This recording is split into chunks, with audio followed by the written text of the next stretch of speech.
Fala, rapaziada! A gente tá começando o terceiro episódio de 2024 aqui do Boteco Podcast.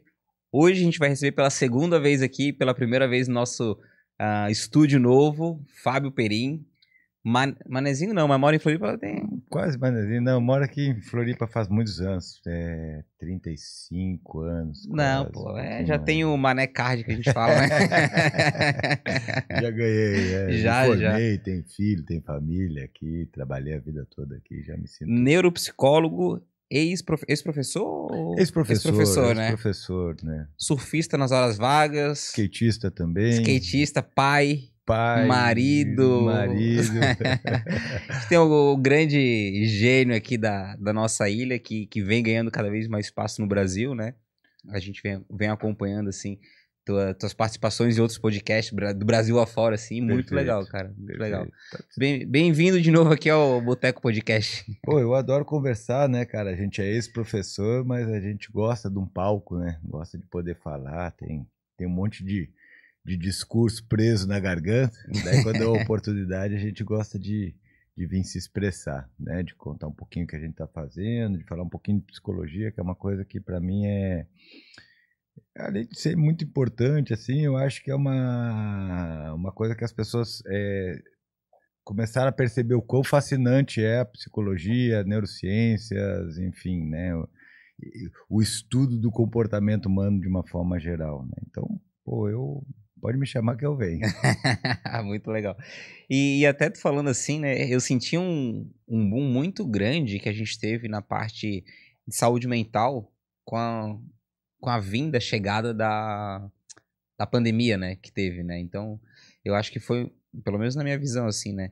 Os assuntos, o foco do pessoal mesmo, assim, tanto empresa, mas em casa mesmo, foi muito forte mesmo com a vinda da pandemia, né? Tipo, não sei, essa é a minha visão de leigo, né? Eu tenho uma perspectiva parecida, né? Eu não conheço muitos estudos, acredito que vai sair alguns estudos sobre isso, né? Eu acredito que talvez já tenha dados na internet de busca, enfim, né? Mas eu não tenho intimidade com eles. Mas a minha percepção é muito parecida com essa, assim, de que houve um aumento de interesse muito grande nas áreas que estão ligadas à saúde mental, né? De uma maneira geral.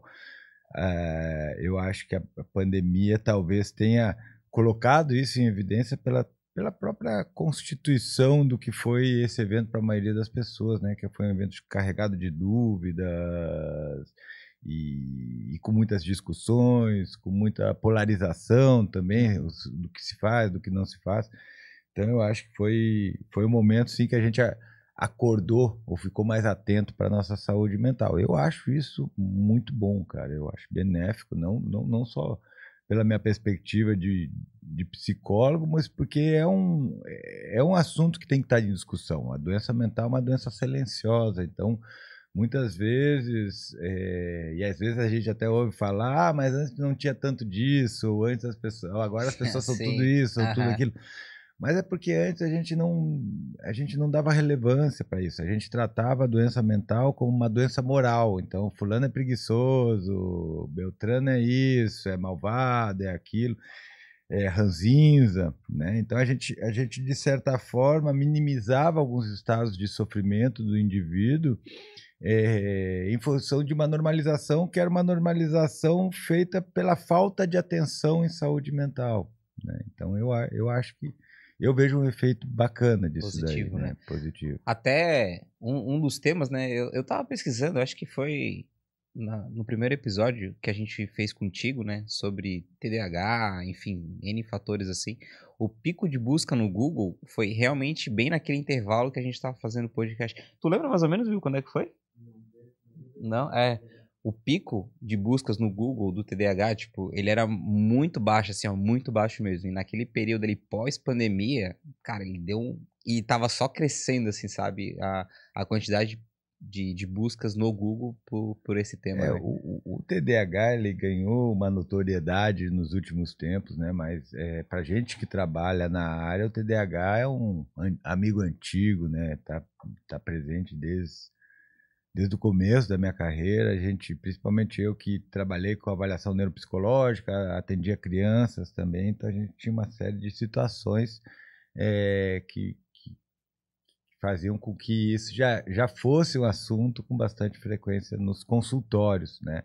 Eu acho que isso permeou as escolas, mas eu acho que a grande descoberta foi a descoberta do TDAH adulto, né? Que é esse TDAH que muitas vezes passou a ser um diagnóstico ao longo da vida, com uma série de sensações de dificuldade, tendo muita estafa para fazer algumas coisas, sentindo que não rendia o que poderia render, acumulando muita frustração, sentimento de baixa eficácia, de baixa autoestima. Então, eu acho que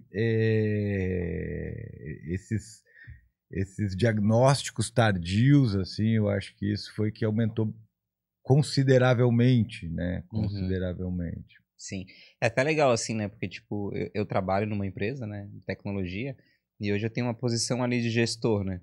E sempre que a gente tá numa posição assim, que tem pessoas que trabalham no teu time, enfim, e tem tipo de pessoas que trabalham de forma diferente, cara, eu sempre lembro, né, dos assuntos que tu aborda, assim, na internet, traz, assim, pro público de modo geral, sobre essa questão do comportamento, né? Como cada pessoa tem a sua forma de trabalhar, tem a sua forma de viver, e que o jeito que uma tá trabalhando ali, não, né? Pelo menos é o que eu tento buscar é assimilar. Não quer dizer que a pessoa seja ruim ou que não saiba trabalhar. Perfeito. Mas é o jeito totalmente dela, ou se, por exemplo, claro, eu não tô ali pra identificar se alguém tem ou não um TDAH, jamais. Mas, tipo, cara, pode ser que talvez o fato da pessoa andar mais devagar, ser um pouco mais desatenta, pode ser alguma coisa que poderia ter um tratamento, poderia ser outra coisa, ou que a pessoa vem tratando, né? E, tipo, não posso julgar ela por ser um mau colaborador, um mau funcionário por isso, né? Eu tenho uma implicância com as avaliações institucionais, né? Principalmente essas feitas por colega. Eu acho que elas são demasiado imprecisas, né? E muitas vezes cria uma condição, inclusive,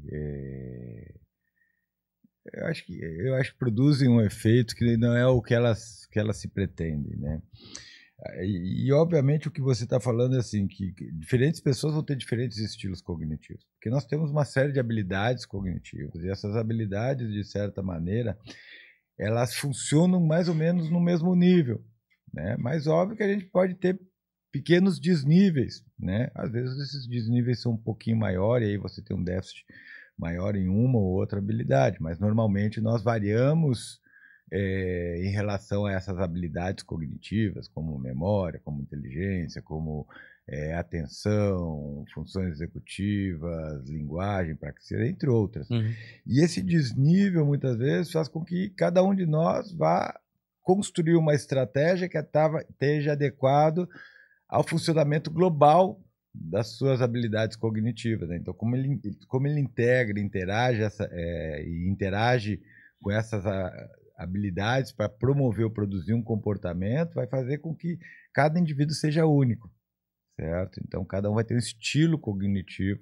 Eu não sei se estilo cognitivo é o melhor termo para falar, mas digamos assim, que ele vai tentar compensar as suas dificuldades com outros traços que sejam mais potenciais, ou criar uma estratégia para reduzir alguma... Então, são coisas que nós fazemos no dia a dia, e por isso que cada um trabalha de uma determinada forma e de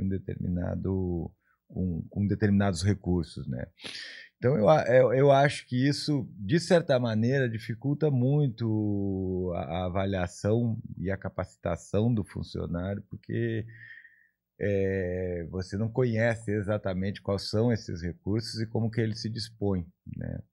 Mas eu acho que a gente tem que avaliar, é importante a gente avaliar, não só no contexto do trabalho, né, mas, enfim, no contexto geral, para que a gente possa efetivamente identificar quais são os aspectos que podem ser melhorados, né?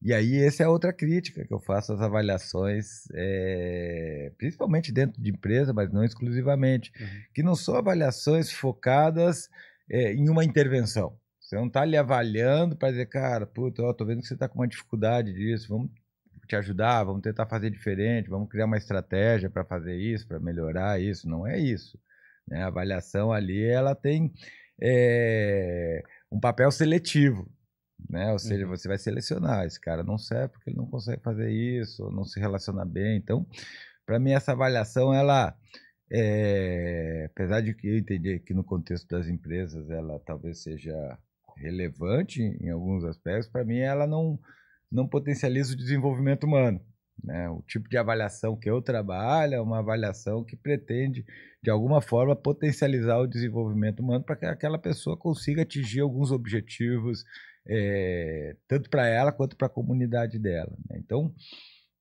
Então eu gosto de ressaltar isso, né? A avaliação só faz sentido se você vai propor uma intervenção.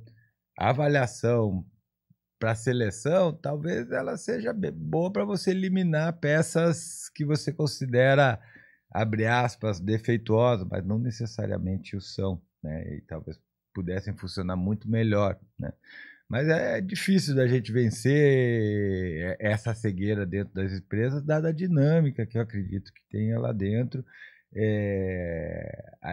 a velocidade que ela tem que dar respostas para o mercado e, efetivamente, essa relação custo-benefício, né, que sempre implica que a gente seja econômico em relação aos recursos que a gente investe dentro da empresa.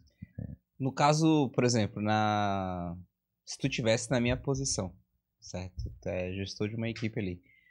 Tu acha que, então, fazer avaliações do time que tu já tem, não para contratação de funcionários, teria um jeito mais ideal para fugir um pouco dessas contradições ou dessa miopia? Cara, eu acho que toda avaliação é um processo complexo, certo? E que você faz o recorte de um determinado momento, né? Então, você tira um instantâneo do que está acontecendo ali, certo? Esse instantâneo pode te ajudar a tomar decisões? Eu acho que pode, né? Principalmente se você pensar em decisões relacionadas ao que pode ser melhorado, né? Então, eu acho que a avaliação da equipe é importante para que você tenha e veja onde é que você encontra os gargalos, onde é que você tem um processo mais demorado. Agora, a questão é o que você vai fazer, qual é a decisão que você vai tomar em face a essas questões relacionadas à avaliação. Eu sou um cara que olho para as pessoas e vejo nelas recursos, certo? Seres humanos, para mim, são recursos. Então, se a gente tem recursos, é importante que a gente desenvolva eles, né? Então, eu sou uma pessoa, talvez um pouco deslocado da realidade nesse ponto, né? Mas que eu olho para as pessoas como recurso e penso que elas podem ser desenvolvidas, né? Mas tem pessoas que não vão se desenvolver. Bom, pode ser que a gente encontre esse tipo de pessoa, mas eu acredito que é mais fácil você treinar um colaborador e conseguir uma pessoa que funcione mais ou menos dentro do que você pretende, você quer, do que gastar um monte de dinheiro selecionando e tendo um turnover e de certa forma, tendo que treinar essa pessoa. Então, eu entendo que olhar, contratar bem, certo? Contratar bem nesse sentido, não é contratar o cara que vai se encaixar ali, mas alguma pessoa que você, de certa forma, perceba que ela tem capacidade de ocupar o espaço da empresa e de se desenvolver dentro desse espaço, né? Então, eu acho que contratar bem e desenvolver o funcionário pode ser que seja mais barato do que você efetivamente selecionar, tirou o instantâneo, botou o cara lá para trabalhar, ele, de repente, naquela situação, ele não corresponde ao instantâneo, a avaliação que você fez naquele momento, né? A avaliação ela é uma coisa momentânea, ela está sob uma influência do contexto, né? E nem sempre, que nem a gente falei, esse instantâneo que a gente tem ali, ele se reproduz como a gente imagina no contexto prático do dia a dia, né? Então, esse é um ponto importante assim, para a gente destacar. Mas eu não sou da área de RH, de seleção, eu imagino que outras pessoas tenham muito mais informações e muito mais consistência teórica para falar disso. Estou falando do meu ponto de vista da avaliação, né, de como que eu vejo a avaliação e da importância que a avaliação tem para mim, porque que eu acho que a gente tem que efetivamente avaliar. Avaliar é coletar evidências que nos conduzam a tomar decisões adequadas. Uhum. Então... Sim. Deixa eu só fazer um parênteses aqui, que eu não falei dos nossos patrocinadores, né? A gente tem a Lupe Cervejaria, que tá com a gente no podcast aqui. Acho que a gente tem 2 ou 3 anos de podcast já, viu? De cabeça. Indo pra 3 anos. Eles estão desde o começo com a gente. Acho que tá aqui na descrição, né, do YouTube, né? Tá na descrição. Ah, beleza. Então... Não, eu fico... Cara, eu fico muito mal. A orelha pra fora. Deixa assim. Enquanto eu tiver cabelo, eu vou ficar sem boné ainda. Tá tudo certo. Então, a Lupe Cervejaria é nosso parceiraço aqui do Boteco Podcast, né? Eles têm 2 lugares, 2 ambientes para quem quiser ir consumir seus chopps, que são incríveis, maravilhosos, são muito bons. Fica no leste da ilha, aqui na Lagoa da Conceição, e o outro aqui mais na região da Grande Florianópolis, que é em Santo Amaro, onde fica, inclusive, a fábrica. É fábrica que fala? Fábrica da Lupe Cervejaria. E a gente também tem o Boteco Studio, que a gente está de cara nova aqui, mas para quem quer gravar o seu audiovisual, fazer seu curso, fazer treinamento de empresa, enfim, fazer conteúdo de audiovisual, chama aqui o Boteco Studio, tá aqui no link também do YouTube. Procura no Instagram, manda uma mensagem, que aqui a galera vai dar um tratamento VIP aqui. Eu acho que faz edição, faz tudo. Enfim, faz de cabo a rabo aqui toda a parte do audiovisual, tá? Então, Lupe Cervejaria e Boteco Studio estão sempre com a gente aí apoiando e dando suporte aqui para nossa operação. Ultimamente eu dei uma cortada na cerveja, eu acho que a tendência é parar cada vez mais, né? Volta e meia eu tomo um negocinho, mas cada vez menos. Então, vocês vão me ver bebendo menos cerveja aqui no boteco. Mas a gente sabe que naquela geladeirinha ali, se o convidado quiser beber, a gente tem sempre uma Lupe aqui para oferecer e disponibilizar. E tem a pizzaria Lupe também, que, né, já que não vai beber uma cerveja, então a gente pode verdade, pedir uma a Lupe, pizzazinha, né? ela também tem a pizzaria, que é o que inclusive fica na Lagoa da Conceição. A Lagoa da Conceição tem a pizzaria e a cervejaria, né? Que vale a pena também. Eu também tô de dieta, então nem a pizza vocês vão me ver consumindo, que agora eu tô... Porra, John. Ontem veio a moça aqui... Vagabundo, ontem veio a moça aqui, a Bruna, e ela era de emagrecimento, psicanalista de emagrecimento. Daí eu falei, cara, 2024, o cara já começa o ano, meta 9, não sei o que. Eu falei, agora a minha meta, eu vou pelo menos cuidar um pouco aqui da minha saúde, dar uma... Eu já fiz várias vezes, né? Parar de beber, parar de comer besteira. Eu falei, mas agora começou, né? Tá mais próximo ali do começo, da virada, né? Da mudança do pensamento. Aproveita o embalo. Vai lá, aproveitar o embalo começo do ano, que eu acho que é o melhor carrinho que tem ali, né? De começar, pelo menos pra mim, né? Daí eu já vou nessa onda, assim. E falo... Quer falar? Queria puxar um assunto polêmico, velho. Amigos. Posso? Não sei. Vamos lá. A gente tava falando ali de avaliação, né? Em relação aos planos de saúde, cara, como é que tu vê a questão das avaliações e do plano de saúde? Porque parece que tá tendo uma desconexão, assim, entre quem tem plano de saúde e quem tá buscando um diagnóstico, assim. Eu acho Qual que é a tua visão sobre, cara? Essa é uma briga antiga, principalmente em relação a algumas condições, né, que muitas vezes os planos evitam de cobrir porque são condições que, de certa forma, demandam mais deles, né? Em especial, a gente tem os transtornos do espectro do autismo, né? Então, é uma condição que os planos alegam que oneram muito, né? Mas, por outro lado, é mais ou menos você dizer assim, não, vamos deixar uma parte da população, para vocês não existem plano de saúde. Cara, eu vou evitar de falar um pouquinho, porque eu estou um pouquinho fora dessa briga, eu sei que ela está ocorrendo, né?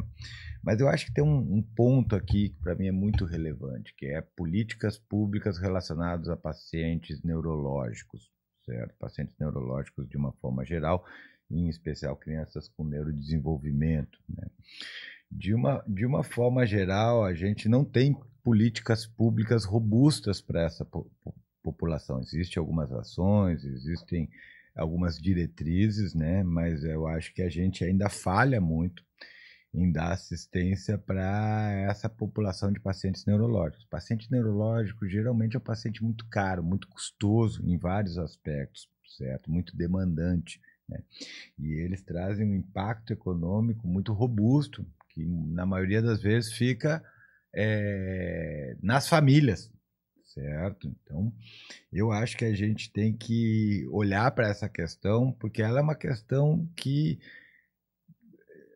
a gente não dá tanta atenção, mas se a gente começar a avaliar em volta da gente, a gente vai ver que a gente tem uma diversidade de pessoas que têm condições neurológicas e que acabam, muitas vezes, tendo uma quantidade muito grande de dificuldades. Algumas dessas pessoas podem necessitar de cuidadores, certo? E tudo, fora os tratamentos que você tem que ter para acompanhamento, medicação, é tudo muito custoso, né? Então, eu acho que é uma população muito vulnerável, né? E quem é essa população vulnerável? Não é só a população de pacientes neurológicos, é toda a população, porque paciente neurológico é um negócio que você começar a olhar para o lado, você vai ver que tem em volta de você. É alguém que você conhece que tem autismo, alguém que teve um AVC, uma pessoa que está com um quadro demencial, alguém que tem TDAH, alguém que tem algum outro, teve um TCE. Então, a gente tem uma série de condições aí que, de certa forma, impactam muito na vida das pessoas e que a gente não tem uma política pública robusta para isso, né?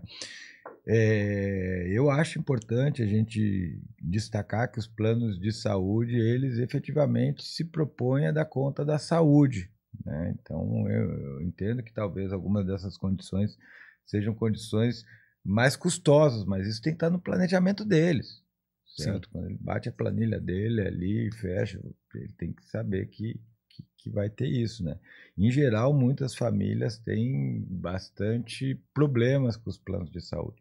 Hoje, graças a Deus, existem muitas associações, as pessoas têm mais comunicação, tem grupos de advogados que trabalham em relação a isso, e a gente tem avançado um pouco, né? Mas, obviamente, essa tensão entre os usuários dos planos de saúde e os planos de saúde, ela sempre vai existir, né? A gestão em saúde é um negócio muito complexo, né? A gente fala da gestão pública, né? Geralmente algumas pessoas tecem até algumas críticas ao SUS. Ultimamente o pessoal anda mais amigável com o SUS, né? Mas a gestão de saúde do sistema privado não é diferente, é muito complicada, né? Saúde é uma coisa muito cara, né? Saúde é uma coisa bastante cara. Eu não tava sabendo desse rolo. Aconteceu algum ponto específico? Acho que eu tô um pouco por fora. Cara, tipo, comigo, assim, eu fui contigo? Eu fui num neurologista pra ver questão de TDAH e tal, né? Ir atrás de um diagnóstico. E aí ele me passou pra eu fazer os testes lá que tem que fazer, né? Aí isso, avaliação neuropsicológica. Isso.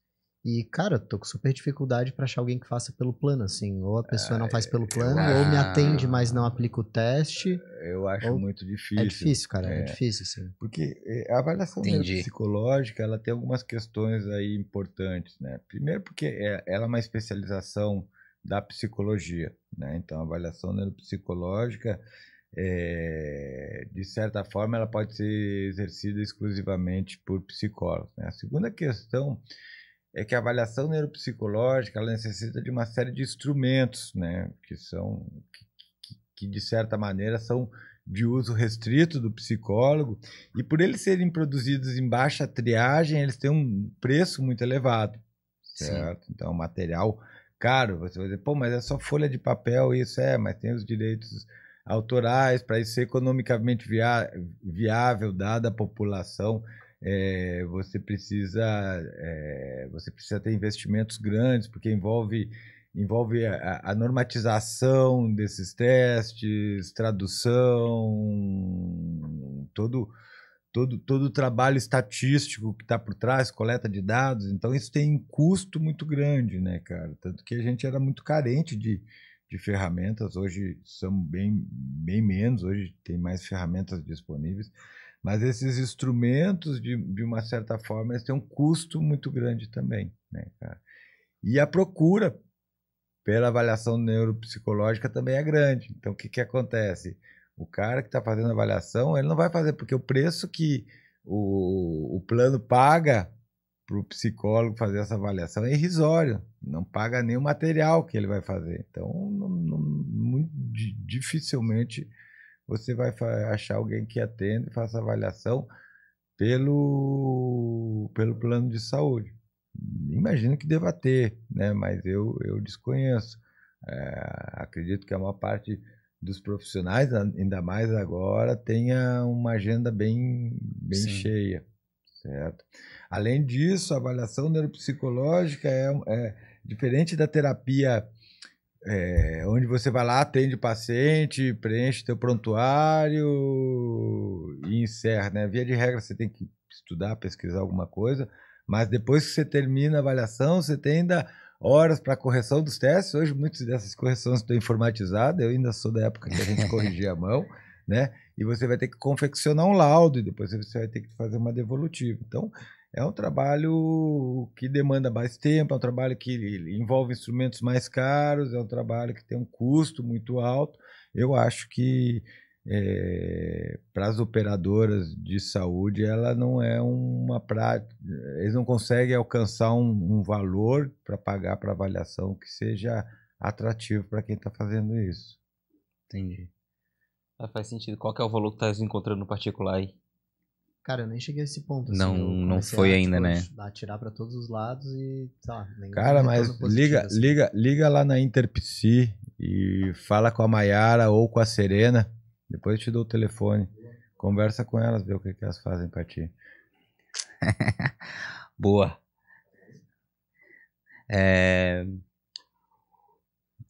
A gente começou a falar um pouco de comportamento ali antes de ir pro negócio do plano de saúde. Eu até pensei que tava rolando alguma coisa no Brasil aí sobre o plano de saúde. Não, foi um caso meio específico, assim, mas tá. eu percebi que era meio generalizado. Tem algumas discussões sobre a abrangência do que o plano de saúde tem que oferecer, em especial para crianças com transtorno do espectro do autismo, né? Então tem treta, assim. Entendi. tô um pouco fora das tretas aí. É complicado. Não é quando é saúde criança, ele pega bastante força, né, quando toca nesse assunto, né? Porque, na verdade, quando você pega uma questão de saúde da criança, não é uma questão de saúde exclusiva da criança, ela impacta na família como um todo, né, cara? E esse é outro aspecto que eu estava falando dos pacientes neurológicos, né? As pessoas que acompanham, que cuidam desses pacientes, elas também têm um custo muito grande na saúde delas, certo? E esse custo é um custo que não é contabilizado, eu digo que é planilhas de dados intangíveis, certo?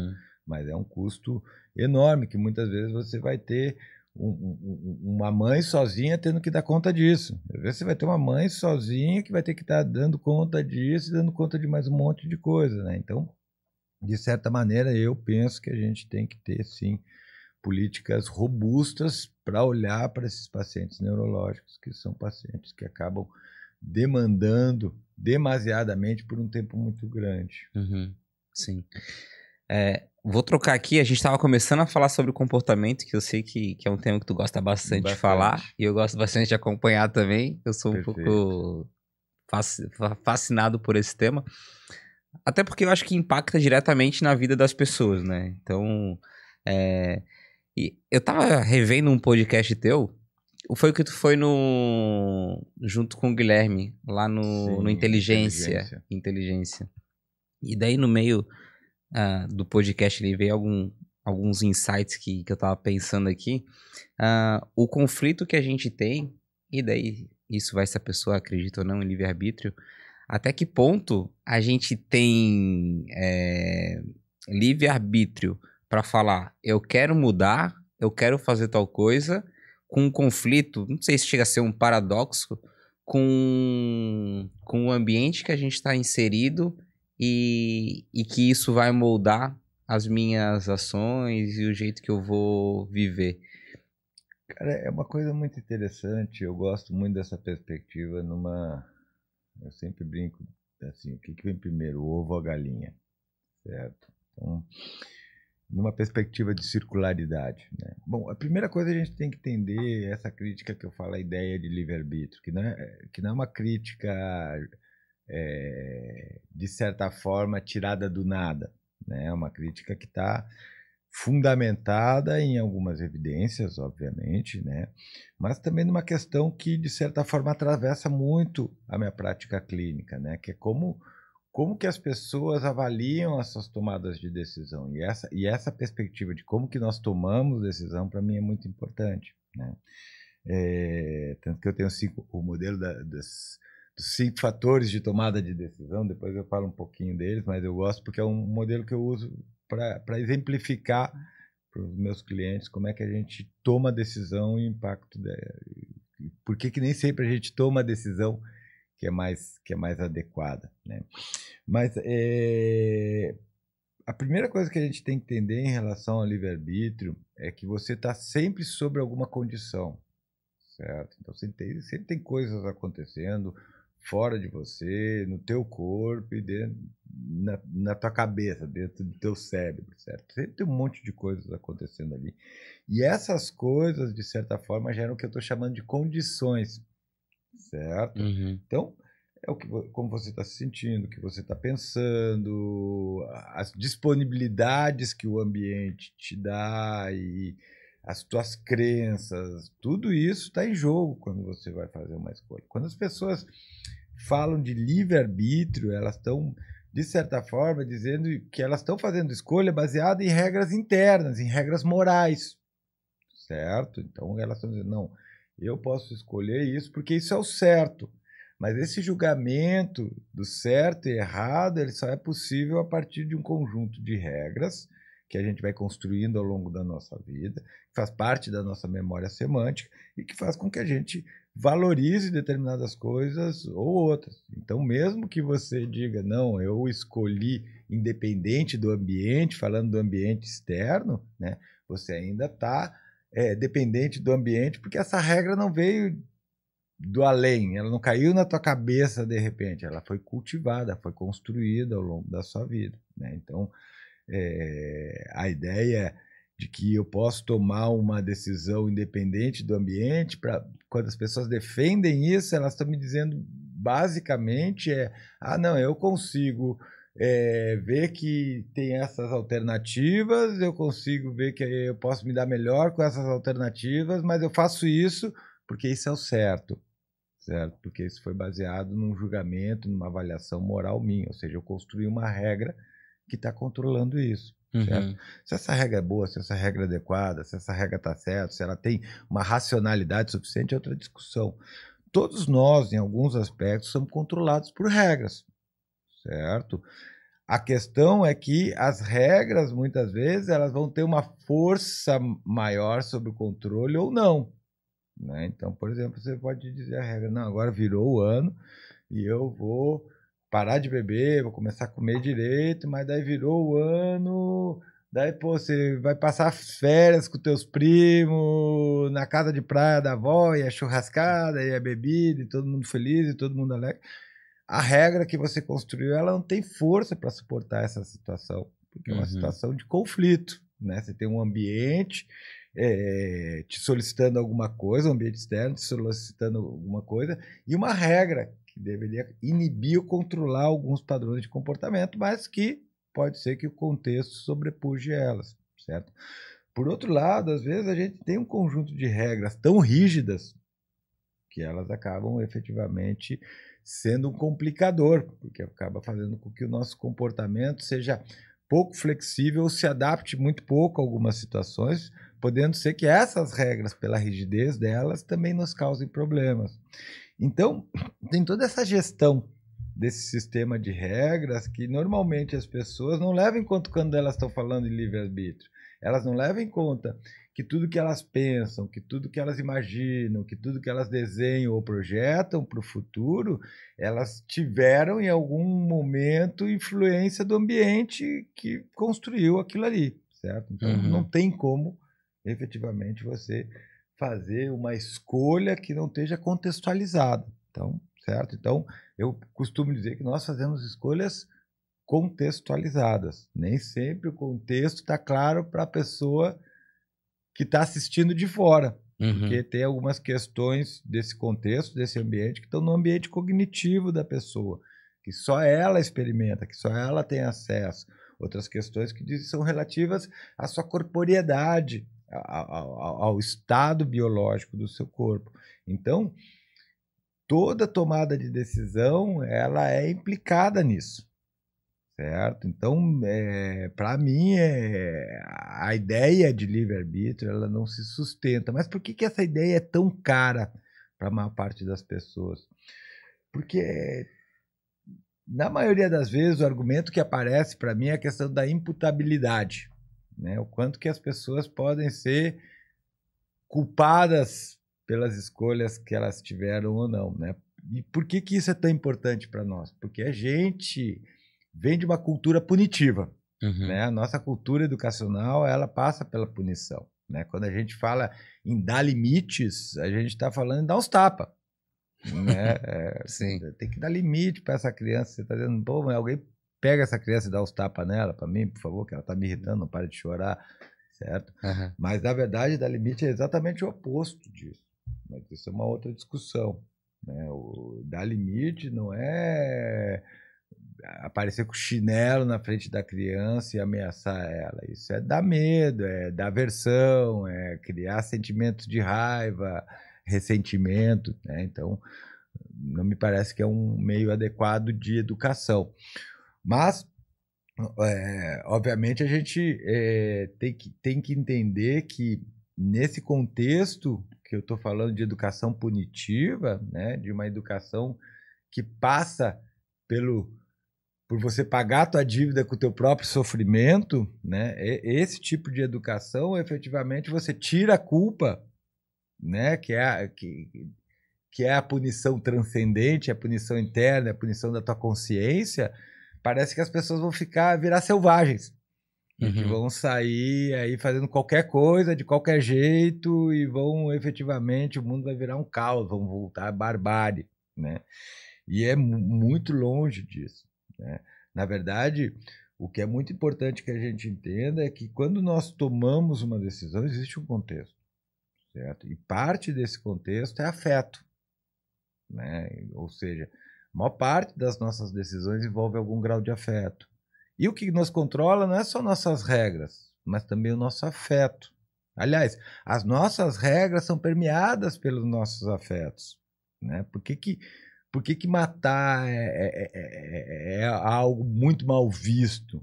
Porque ele, de certa forma, produz uma série de afetos e de experiências emocionais inadequadas para algumas pessoas, certo? Então, a gente tem que parar de achar que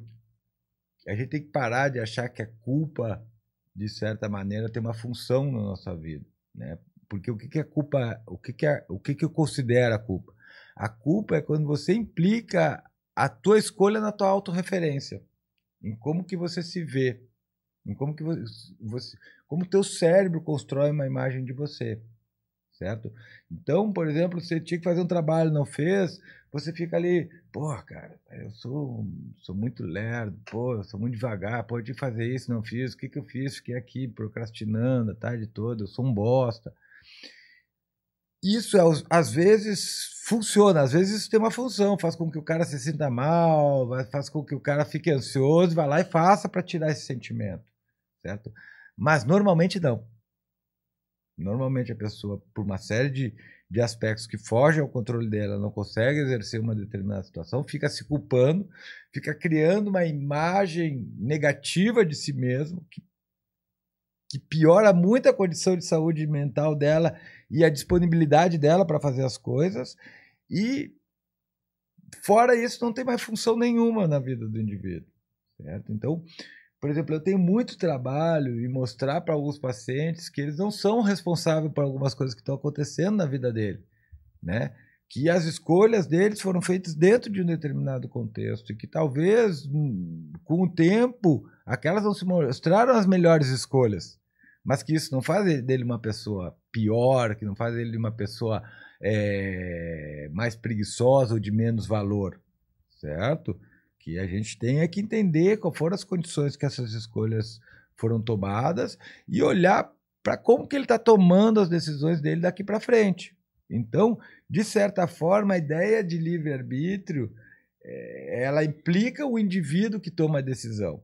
E, de certa forma, bota a responsabilidade sobre esse indivíduo. Só que muitas vezes esse indivíduo não tem regras firmes ou com uma força suficiente para fazer essa gestão do comportamento dele. E aí a gente, de certa maneira, não só inviabiliza esse indivíduo de se reorganizar e de construir um repertório comportamental mais elaborado a partir das experiências negativas dele, mas também faz com que cada vez ele se sinta mais incapaz, menos efetivo, com mais medo das coisas darem errado, com menos motivação, e aí a gente tem o solo fértil para uma doença mental. Certo? Então, não é só uma posição filosófica minha, é uma posição prática, certo? É uma coisa que eu encontro na minha prática clínica, que eu preciso trabalhar para que eu consiga promover algumas intervenções que tragam um efeito. Se eu fico dizendo para a pessoa, não, realmente, você fez uma escolha de bosta, agora você escolhe diferente. Eu não acredito que isso vai ter efeito e vai atingir aonde a gente quer que atinja, que é na mudança de comportamento e de repertório desse indivíduo. Então, é muito importante que a gente tenha noção disso, certo? Agora, se você quer olhar para essa questão, para uma questão transcendente, de uma alma imortal, de um mundo que é organizado de determinada maneira, tudo bem, ok. Se você quer ver isso pela perspectiva de um ou outro filósofo que afirma o livre-arbítrio, ok, tudo bom, bem. Eu não vou ficar batendo boca com as pessoas. O que é importante que eles entendam é que na prática clínica, no que eu faço, em como que eu conduzo um processo de mudança, ele envolve, de certa forma, o indivíduo entender que as tomadas de decisão ocorrem, inclusive, antes que ele saiba do que ele vai decidir. Certo? A nossa tomada de decisão, e eu falo isso com alguma frequência, ela antecede a promoção dessa autorreferência. Então o cérebro está tomando a decisão e construindo a autorreferência. Daqui a pouco ele diz assim, essa decisão aqui foi tu que tomou, tá bom? E você diz, tá bom, então tá bom, certo? Mas quando você analisa o contexto onde a decisão foi tomada, aí fica mais claro de você entender por que você tomou aquela decisão, quais eram as alternativas que poderiam ter, quais seriam as possíveis consequências dessa alternativa, e aí trazer esse conhecimento, certo? Para que ele possa influenciar nas próximas tomadas de decisão. Né? Então, quando nós estamos, de certa maneira, analisando a forma como nós nos comportamos ou tomamos decisão, nós estamos construindo novas camadas de processamento para as próximas decisões que a gente vai tomar. Então isso é importante, chama amadurecimento também. Né? Então faz parte desse processo de desenvolvimento do sistema nervoso central, de ele entender como é que ele funciona. A gente chama isso de metacognição. Acredito muito, né, pelo menos do que eu vejo o pessoal comentando, o lance do livre-arbítrio na questão de, tu até falou de culpa, eu vou trazer aqui o lance da responsabilidade, né, as pessoas focam muito nisso. Cara, se o indivíduo tomou aquela decisão ali, ele não pode isentar a responsabilidade da decisão que ele tomou. Tem também, eu não lembro agora, não vou lembrar, não sei se foi, se o psicólogo, acho que o psicanalista, se foi o que fala dos sonhos, mas não é Freud. Não sei se foi Freud que tem a linha que a gente herda as coisas dos nossos pais, né? Agora eu não lembro se... Não, o Freud ele vai dizer que o nosso processo de formação e desenvolvimento ele está ligado a uma dinâmica de interação da gente com os nossos pais, né? Nessa dinâmica de interação, ela envolve a maneira como a criança ela se diferencia da mãe e vai criando e vai criando uma percepção de si mesmo. Certo? Então até vejo assim que na própria psicologia, acho que tem linhas e vertentes que não vão muito de acordo por esse lado. Claro que é um outro tipo de linha de pensamentos, né? mas que tenta tirar um pouco do indivíduo, não isentar a responsabilidade perante outra... Cara, mas o que é não isentar de responsabilidade do indivíduo? Para mim é impor que ele tome uma decisão de acordo com os critérios que eu julgo certo. Perfeito. Certo? Então, para mim, isso já é um problema. Quando eu falo que a gente sim pode responsabilizar os indivíduos, mas eu gosto de diferenciar responsabilidade de culpa. Certo? Eu costumo dizer, principalmente para as mamães, assim, culpa é o que tua sogra te pede. Responsabilidade é o que você sente pelo seu filho. Certo? Então, eu faço essa brincadeira, por quê? Porque a culpa, geralmente, ela está muito ligada à autorreferência. Ao quanto que eu sou bom, mal, adequado ou inadequado nas conexões que eu estabeleço. Certo? A responsabilidade, ela está muito ligada a um sentimento, ao meu sentimento e meu envolvimento. Eu costumo dizer que é uma extensão da minha autorreferência, né? Então, vamos dizer o seguinte, velho. Se você gosta muito de carro, você tem um carro, você acha que você vai ter responsabilidade com ele? Sim. Sim, né? Você gosta muito dele, você vai cuidar, vai lavar, vai passar pretinho nas rodinhas, vai levar no mecânico, gosta daquilo, você está responsivo àquilo, né? Então, eu costumo dizer que a responsabilidade ela não nasce do medo, não nasce de um sentimento aversivo. Entendi. A responsabilidade ela nasce de um sentimento positivo, reforçador positivo, né? Eu costumo dizer que responsabilidade nasce do amor. Quando você ama alguma coisa, você é responsável por aquilo. Você se torna responsável por aquilo.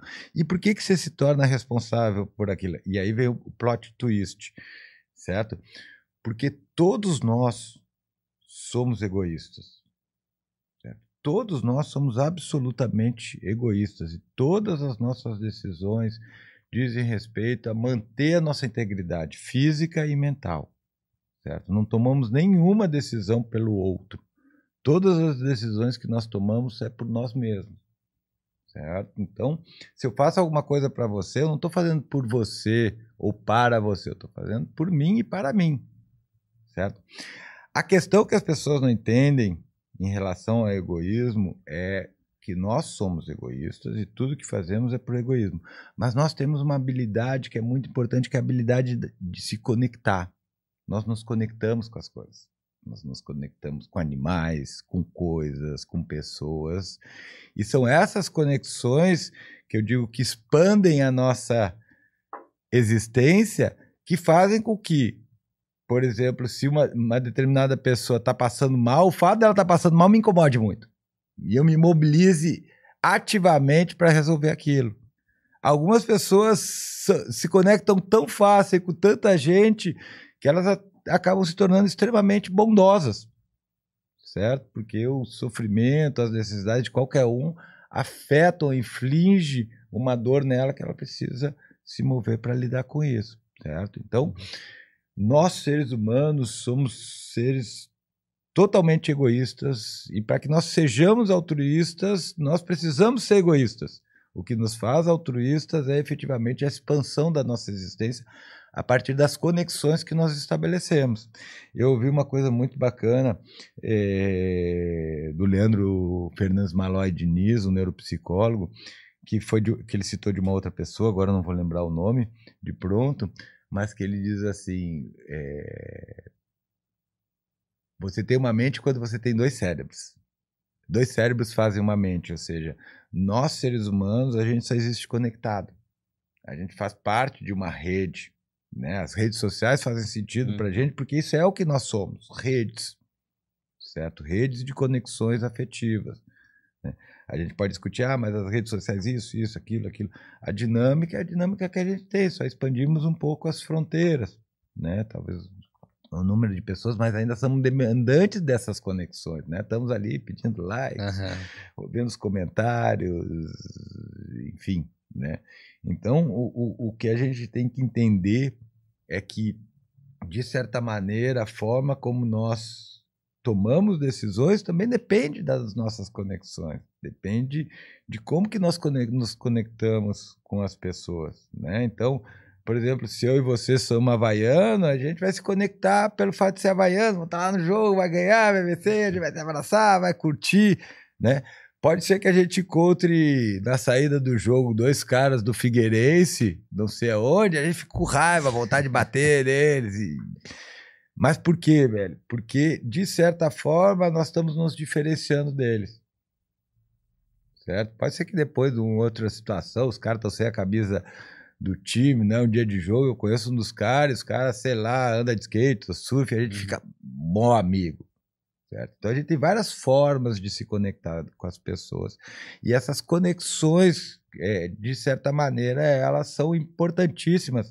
Não só para que a gente tenha dados para constituir a nossa autorreferência, mas também porque elas expandem a nossa existência, fazendo com que a gente efetivamente se importe com a dor do outro, por exemplo, ou com a situação de uma pessoa, ou com a felicidade do outro, que para mim é a conexão mais bacana que tem é quando você consegue, isso é difícil, é raro pra caramba, quando você consegue ficar feliz pela felicidade do outro, né? Esse é um nível de conexão muito legal, cara, né? As pessoas que atingem isso realmente devem ser pessoas bem satisfeitas da vida, né? Você goza com o pau do outro, literalmente, né? Então, de certa maneira, esse é um nível de conexão bastante interessante, importante, e a gente vê em algumas situações isso. Sim. Né? Tem até umas frases que eu já vi bastante no Instagram, né? As pessoas querem te ver bem, mas nunca melhor que ela, né? Então, eles tentam trazer de uma forma generalizada, obviamente, né? Eu acho que tem isso. Com certeza tem isso. A gente é muito mais sensível ao sofrimento do que ao prazer, né? Me parece muito mais importante de que a gente tenha mais sensibilidade ao sofrimento do que o outro, do que ao gozo dele. Mas óbvio que ter essa sensibilidade ao gozo do outro me parece uma vantagem bacana. Com certeza. Né? Mas eu acredito que mais importante é a nossa capacidade de responder às demandas e necessidades, principalmente ligadas a estímulos aversivos na vida das pessoas, porque isso faz um sentido em termos de preservação da comunidade. Agora eu vou tentar trazer um lado aqui, que tu falando agora no espírito mais aversivo. Tu acha que quando a gente faz bem, tem esse lance de voltar ao bem, essas coisas todas, ou tu não é muito chegado? Eu não acredito nisso, essa coisa de karma, vai acumular karma mesmo. Não, cara, eu não acredito. Pra mim não faz diferença, né, cara? Eu olho pra minha motivação de uma forma a ver o contexto que está sustentando ela, né? Então, por exemplo, eu sou muito mais sensível às demandas de determinadas pessoas e muito insensível a de outras, Sim. Certo? E aí eu começo a olhar o que diferencia isso é efetivamente o tipo de conexão que eu tenho com essas pessoas, né? Então, é interessante isso, porque a gente vive, e talvez aí seja uma coisa importante, a gente vive num mundo onde a gente tem muitas conexões, mas pouco afeto nessas conexões. Né? A gente talvez tenha uma vivência de tempo que impede com que a gente desenvolva o afeto e estreite as relações na medida que elas devem ser. Né? Você vai me perguntar, isso é ruim, é bom? Cara, eu acho que as nossas conexões estão na base da nossa saúde mental, mas isso quem vai dizer é o tempo. Né? Teoricamente, eu acho que talvez faça com que algumas pessoas tenham experiências de dificuldade de se sentir pertencente, de avaliar seu valor pessoal, de se relacionar com os outros. Então, pode ser que em alguns aspectos isso possa, sim, impactar alguns indivíduos de forma mais evidente. Mas, efetivamente, a gente não tem como avaliar como caminhará a humanidade a partir disso. A gente vai ter que se adaptar a essas novas condições que são colocadas para a gente a partir dessa realidade das redes sociais e do trabalho remoto, enfim, de toda essa dinâmica que hoje a gente está exposto. Sim. Ainda trazendo o lance do trabalho remoto, né? É uma coisa que eu sinto bastante, assim, sabe? Que eu, por exemplo, eu trabalho presencial e eu sinto falta, não falta assim, mas o fato de estar com pessoas me faz sentir bem. Então, eu acho que eu não seria o tipo de pessoa que me encaixaria trabalhando só dentro de casa. Claro que as pessoas procuram umas outras formas, né? Vão para o escritório quando não tem necessidade. Mas eu sinto que, de novo, né? Veio com a chegada da pandemia, né? Com a passagem da pandemia que teve, que mudou formas de trabalhar também. Eu acho que trouxe outros pontos de vista, outra visão, outra forma da gente viver em sociedade, mas que, querendo ou não, afasta a forma da gente viver em sociedade, né? Traz mais o eu, não sei daí também se esse lance do ego e eu, tudo, né? Tipo, autorreferência. É a referência que você faz de você mesmo, isso, localizado no tempo, no espaço, a tua história, a identidade com a tua trajetória, né? Então, sim, perfeito. É cada vez mais sozinho, né? Eu acho que é desconectado, né? Não pertencente. Sim. Né? Eu vejo isso com bastante frequência, viu, cara? Essas demandas de pertencimento, elas têm aparecido com bastante frequência dentro da clínica, e eu acredito que, em parte, seja por conta disso, né? Mas quando eu falo eu acredito mesmo. Ah, né? tá. Não tem evidências ainda para que a gente possa... Não, é isso que a gente está ouvindo, é por causa disso. Né? Tem causa e efeito. Exatamente. Não vamos criar uma relação de causa e efeito onde ela não existe. Né? Ainda voltando ali ao tema do livre-arbítrio, que para mim, assim, não quero ser repetitivo, mas é um tema que eu me interesso bastante, né? Até que ponto que a gente tem decisão sobre a nossa vida ou não tem sobre ela, né? E eu sei que é um ponto que o público gosta bastante de interagir também e de ir atrás de informação. Então, perfeito. Um tema relevante e eu gosto de trazendo. A partir do momento que vamos lá, eu quero decidir mudar. Isso, partindo do pressuposto que o ambiente vai moldar bastante coisas da nossa decisão, para eu chegar nesse nível de informação ou de ação, já deve ter alguma coisa que me influenciou a chegar nesse ponto. Mas o fato é, para que tenha esse ponto de curva, sabe? Esse estopim, tu acha que para que isso de fato aconteça, eu deveria estar em um ambiente diferente daquele que eu já estou? Então vamos pegar isso que você falou, né? Óbvio que a gente já tem, para você tomar uma decisão, já tem todo um processo, já tem toda uma condição ali que fez isso. Não, vou mudar, certo? Então a primeira coisa que a gente vai olhar é para essa condição, né? Que condição é essa que trouxe essa demanda de mudança? Ah, não, é porque eu estou com problema de saúde fisiológica, saúde mental, né? Eu não gosto dessa diferenciação, mas eu vou usar ela aqui para fins didáticos. Certo? Porque é a partir disso que a gente vai entender qual é esse ponto de ruptura e onde você efetivamente vai. Então, a partir do momento que você fez isso, teu ambiente interno já mudou. Teu ambiente cognitivo já mudou. Você já criou uma imagem, uma situação que dizem que aquele padrão que você está seguindo não é um padrão que vai prosperar, que vai te levar a algum lugar, ou que mesmo pode, em algumas situações, gerar sérios prejuízos para o indivíduo. Né? Então, eu entendo que esse fator que mudou o teu ambiente interno, ele é o fator que a gente tem que mirar, porque é ali que a gente vai encontrar a motivação. Então, a gente já tem uma mudança do ambiente. Né? Ah, por que eu estou mudando? Ah, porque está fazendo mal para minha saúde, não sei o quê. Então, essa ideia, ela tem que estar presente todos os dias, você tem que atualizar ela.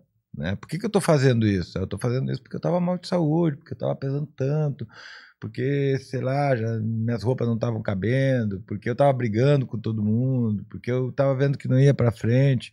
Então, a primeira mudança nesse caso aí, né, é efetivamente que nos teus processos internos você conectou uma série de informações que mostraram que o cenário para você precisa de uma mudança, certo? Então, a partir daí a gente vai efetivamente ver o que a gente pode fazer para que essa mudança ocorra, né? Eu costumo dizer que a gente tem que valorizar as coisas que a gente tem que alcançar de uma forma bem genérica, e minimizar o custo que a gente vai ter para isso, né? Por que você tem que valorizar as coisas que você vai alcançar? Porque isso aumenta a intensidade do reforço, de percepção de reforço, do quanto que você vai ganhar com aquilo, certo? Por que você tem que minimizar o custo? Porque o organismo é uma máquina econômica, ele sempre avalia o custo-benefício, certo? Então, de certa maneira, você tem que facilitar o comportamento novo que você quer imprimir no teu cotidiano, certo? E valorizar as consequências desse comportamento, né? Essa valorização, eu estou chamando de valorização, assim, a gente chama de operação estabelecedora, né? Que é como a gente agrega, de certa forma, valor em uma determinada consequência do nosso comportamento, né? Geralmente colocando ela numa cadeia de outros comportamentos que fazem com que ela se torne mais importante do que ela é atualmente. Uhum. No contexto de, pô, vou mudar, enfim, tomei a decisão, Isso. né, baseado em N fatores. Isso. Beleza, mudei.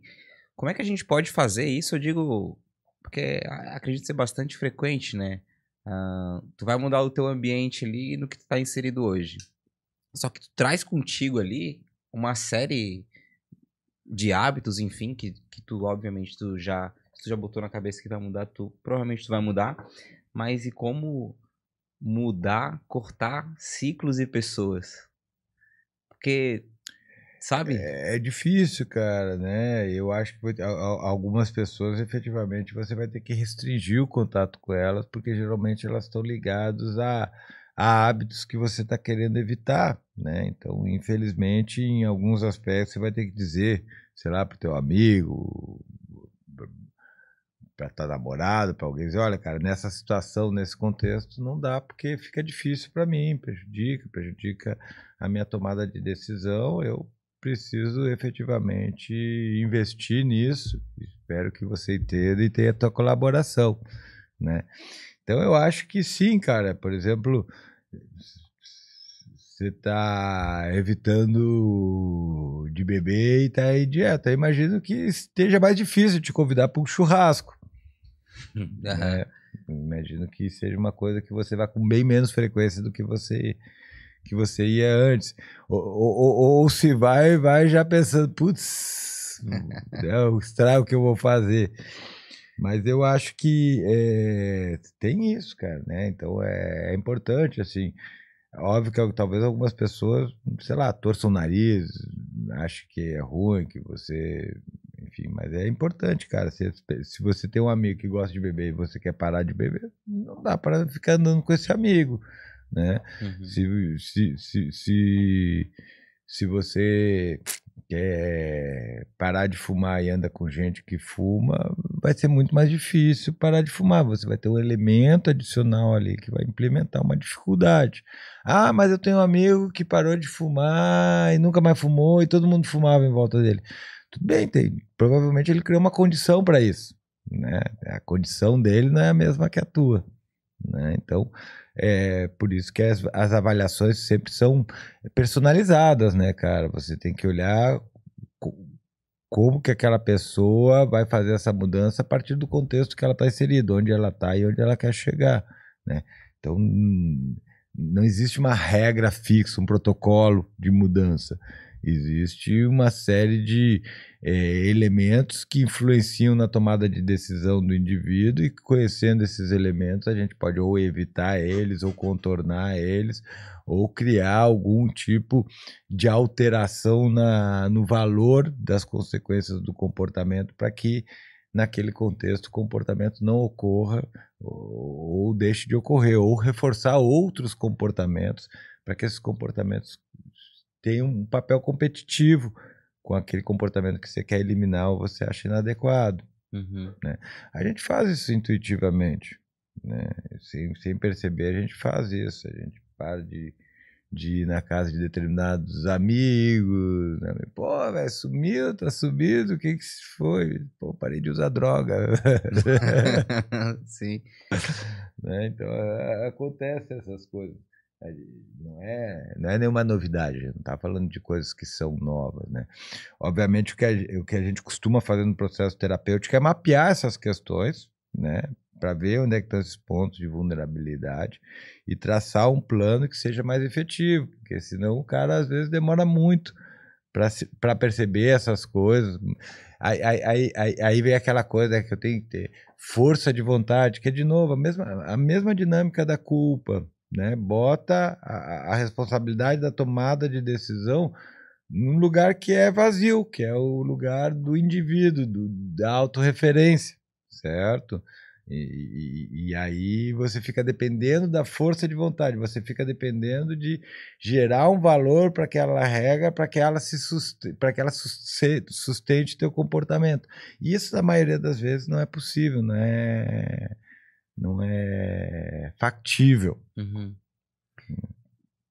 Teria que ser como, assim? Porque se tu for colocar na força de vontade, é meio que abstrato, assim, tipo, seria mais ou menos Força de vontade é aquilo que eu te falei do comportamento controlado por regra, entendeu? Você tem que criar uma regra e aquela regra tem que ter um valor muito grande para que ela consiga. Não existe uma força interna, certo?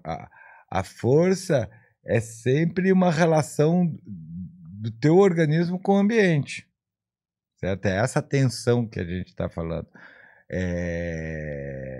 Força de vontade, ela não existe, ela tem que estar agarrada numa regra. Quando eu estou falando, fulano tem força de vontade, o que eu estou dizendo? Que ele criou, construiu ou assimilou uma determinada regra ou determinação e se comporta exclusivamente por conta daquilo, certo? Porque aquilo tem um objetivo para ele, porque tem a ver com coisas que ele quer alcançar na vida dele, certo?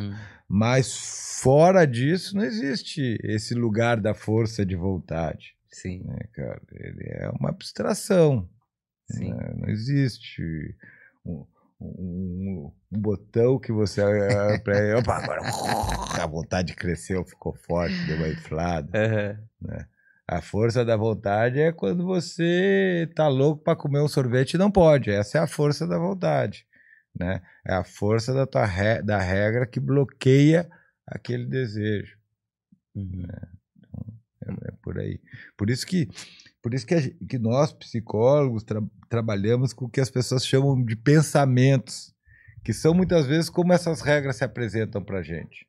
Elas se apresentam na forma de padrões verbais, muitas vezes internos, mas não exclusivamente verbais, certo? Pode ser de procedimentos, sobre como que eu devo agir, o que eu devo fazer. E o psicólogo, de certa forma, ele ajuda a operar esses padrões, essas regras, né? Eu gosto de dizer que as nossas regras, elas constituem a nossa memória semântica.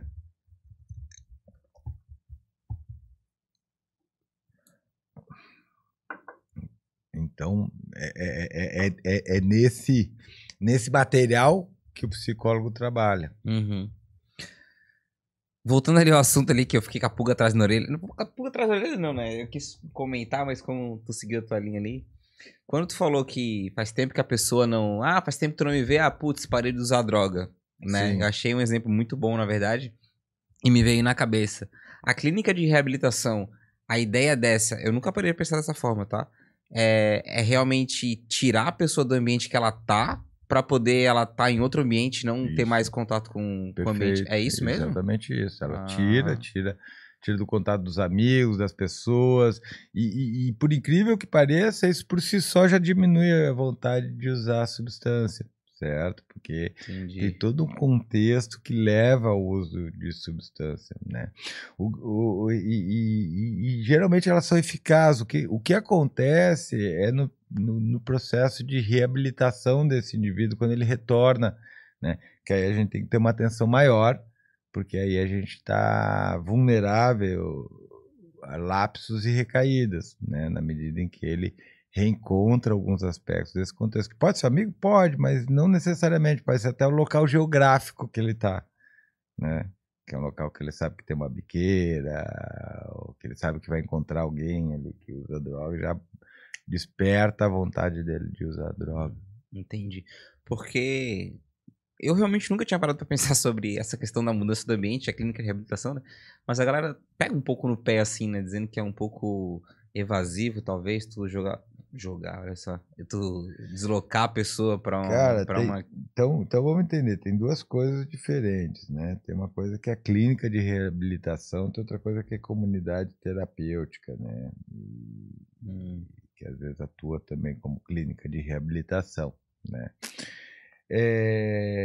O internamento ele deve ser acompanhado por profissionais da área de saúde mental, médicos, enfermeiros e pessoas capacitadas para estar lidando com essas pessoas, né? Esses lugares geralmente de internação, eles têm um objetivo não só de desintoxicar o indivíduo, mas também de atender uma série de demandas de saúde mental que muitas vezes vem associada ao uso de drogas. Então, é muito importante a gente entender que quando a gente fala de um processo de internação, é a internação dentro de um sistema de saúde, né, que é, de certa forma, estruturado a partir da perspectiva de, efetivamente, tirar o indivíduo do contexto de uso de drogas, principalmente porque isso pode estar colocando a vida dele em risco, né, e assistir ele a partir de outras necessidades que ele tem. Né? Existem algumas instituições que têm uma perspectiva também de tirar o indivíduo do contexto, mas que, de certa forma, tem um padrão mais moral de trabalhar com isso e com o processo de desintoxicação e reabilitação desse paciente. Né? Algumas dessas instituições, elas podem efetivamente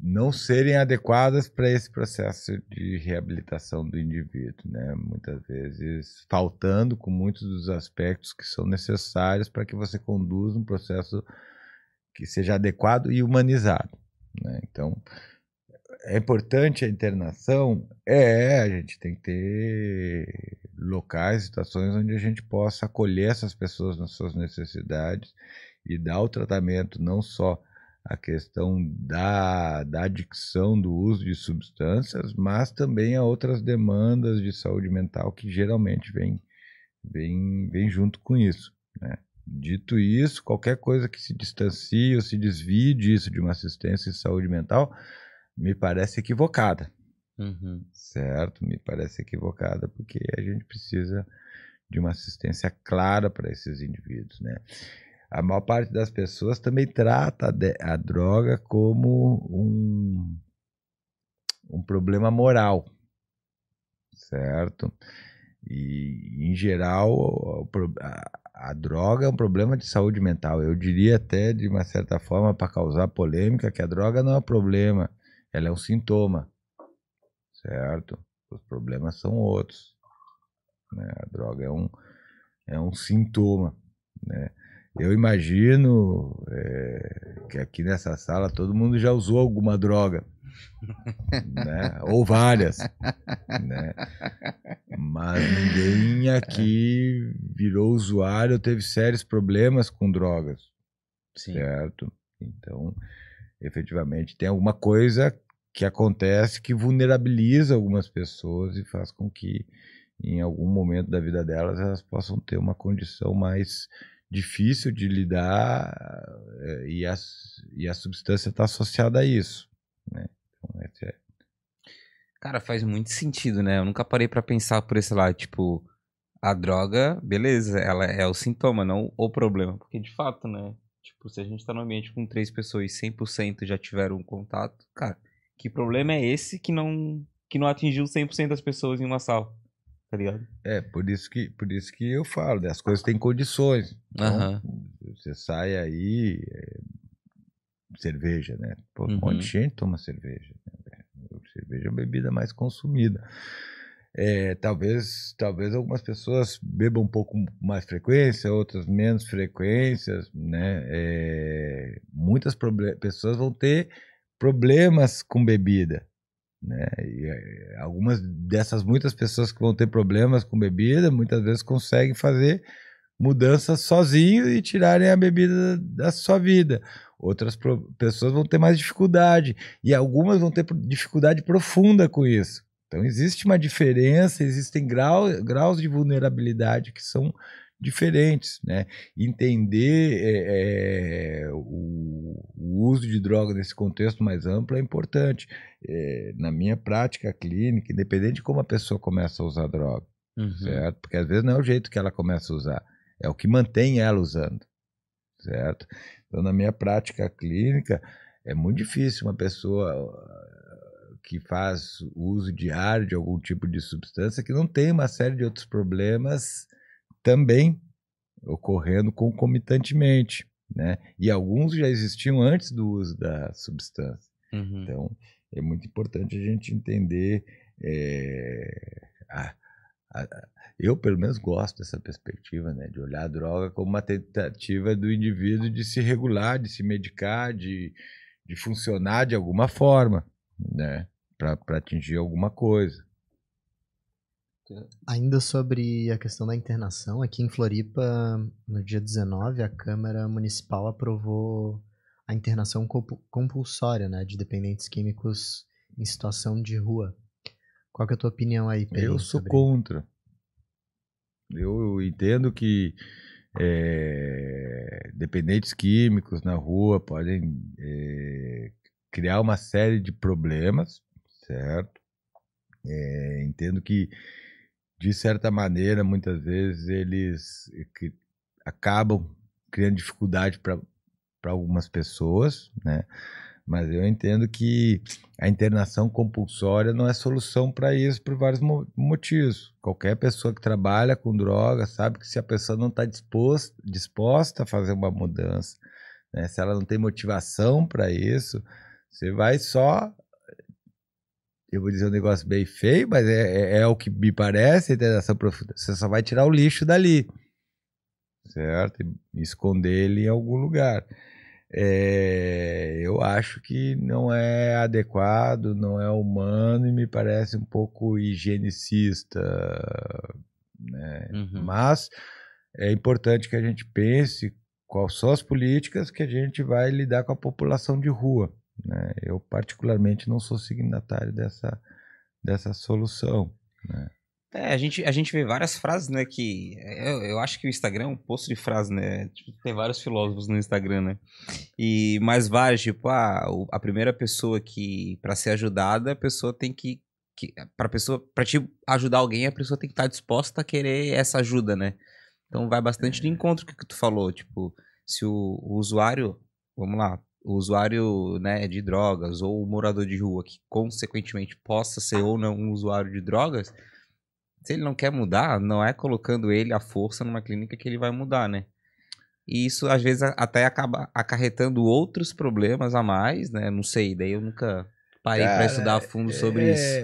Porque, imagina o seguinte, você vai tirar... O cara tá ali na rua, usuário de droga. Você tira o cara e diz, cara, você não vai ficar aqui, a gente vai te internar. Daí você interna o cara lá. O cara vai se sentir acolhido ou preso? O cara vai querer ficar ali ou vai querer dar um jeito de fugir ali e voltar para onde ele estava, né?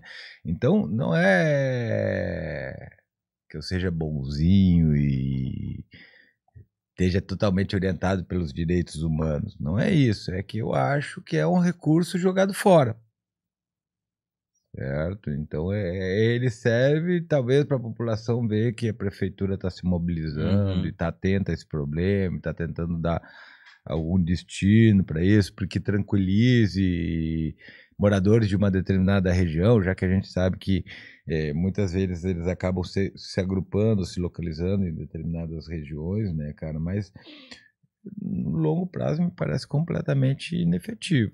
Né? Que depois, tipo, pô, tu internou, beleza, mas e aí depois? O cara vai ficar internado o resto da vida?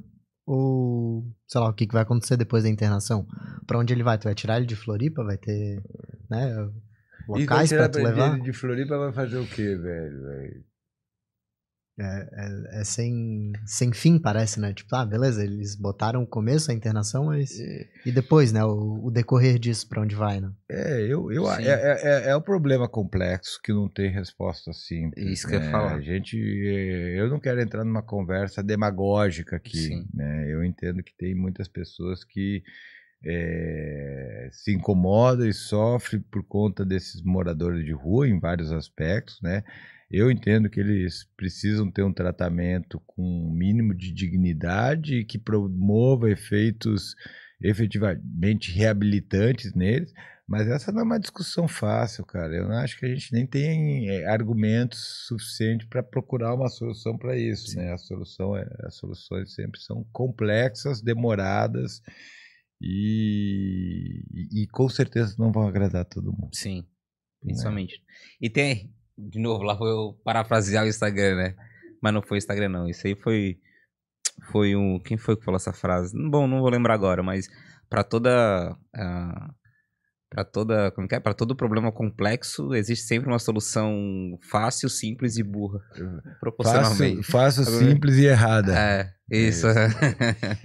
Cara, eu vou te falar que essa história de internação compulsória não é um debate novo.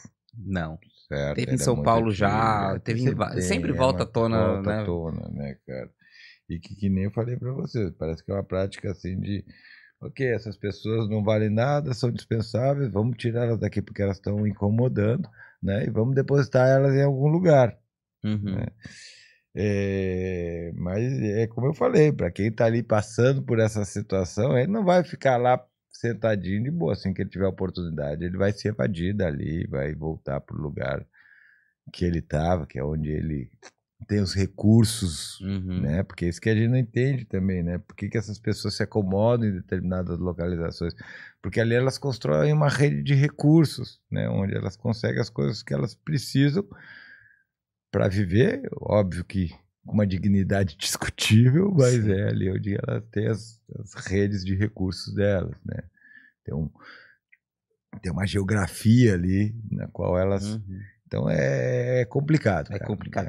Até porque também, né, a gente não pode também ver o outro lado, se é que podemos falar do outro lado, tipo, as pessoas que também sofrem as consequências, e daí não dá pra generalizar que todos os moradores de rua, né, mas eu imagino que você, sei lá, ter um conjunto de pessoas morando próximo da tua casa, fazendo barulho, fazendo bagunça, às vezes atrapalhando, às vezes mijando ali. E até eu imagino até mais agravantes, né? Isso. Ou às vezes ouvindo palavrão, ou sendo desacatado, e algumas vezes até sendo abordado e agredido, cara, eu imagino que não seja efetivamente nada que a gente possa também dizer, é isso, é o que tem e deu, né? Eu acho que a gente tem que apresentar uma resposta para essas pessoas que também não têm responsabilidade por aqueles indivíduos ali e não podem pagar a consequência deles estar ali. Acho que é muito importante que a gente tenha políticas adequadas para lidar com isso, mas elas não, na minha percepção, não passam na internação compulsória, porque a gente sabe, quem já trabalhou com drogados sabe que compulsoriamente você não faz nada, certo? Você fica totalmente limitado. Então, a menos que me apresentem dados novos ou coisas diferentes, essa é a minha posição, né? Super importante. Satisfeito? Cara, vamos indo pra finaleira? Claro. Tô por vocês. Deixa eu puxar aqui, estamos quase 2 horinhas aqui já trocando uma ideia. Vou puxar uma daqui, pode ser? Claro, por favor. Essas daqui são muito boas, pô. Mas assim, é sobre tudo mesmo? Não tem problema. O que eu não souber falar, passa. Eu acho que é um pouco mais pessoal, mas vamos ver. Tem bastante coisa aqui. Vou fazer tu tirar uma aqui, depois a gente faz mais uma pergunta. Claro. Até porque assim, ó, tem um ponto que eu queria trazer, né? O teu Instagram ali, tu mudou, até a gente conversou antes ali, né? Sim. Mudou um pouco o teu posicionamento e hoje tu tem um público mais nichado, né? Ainda sobre uns assuntos no qual tu já tratava, mas acredito eu que sejam mais profissionais da área, né? Isso Sim, é o que eu suponho vendo, né? Profissionais da área de saúde, pessoas ligadas com a perspectiva de saúde mental, mas não exclusivamente de saúde mental, mas interessados nessas questões de tomada de decisão, entendi. TDAH, funções executivas, essa questão de livre-arbítrio também é uma coisa que acontece ali. Pessoal interessado em neurociências, curiosidades em relação às neurociências, né? E o que o pessoal mais leva, assim, não sei, né, se o pessoal é de levar muita coisa pra ti, o que eles mais procuram hoje, assim, se for parar pra ver, assim, que mais o pessoal, sabe, te chama eu acho que são muitas as demandas que tem, assim, muitas vezes ligada a condições de saúde mental, assim, tem bastante coisa. Pessoas que têm ideias geniais ou que têm sacadas geniais, assim, né, cara, que às vezes querem compartilhar isso. Às vezes eles acham que são geniais. Mas tudo bem, eu acho que faz parte do processo de conhecimento e na medida em que a gente vai aprendendo coisas novas, a gente vai relacionando elas. Algumas dessas relações efetivamente são inadequadas, mas muitas são boas e muitas vezes isso motiva a buscar mais conhecimento, né?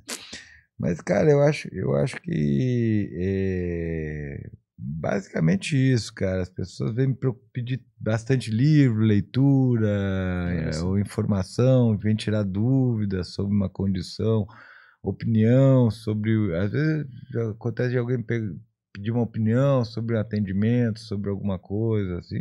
Se eu tenho capacidade ou competência para orientar, às vezes eu oriento, assim, mas eu vejo que é mais pessoas realmente interessadas em saúde mental, desempenho e aspectos ligados ao funcionamento cognitivo. O desempenho ali é melhorar, sei lá, estilo de vida, assim? Melhorar estilo de vida, saúde, focar mais, ter mais retorno no trabalho, em algumas coisas assim, né? É legal. O teu assunto realmente, eu nem... Na verdade, quando a gente fez o primeiro episódio, eu busquei bastante relação com o ambiente corporativo, assim, né? Apesar da gente não ter tratado tanto tema lá quando a gente fez o primeiro episódio. Mas eu vejo que ele faz muito sentido, assim, num ambiente corporativo, sabe? Tu buscar...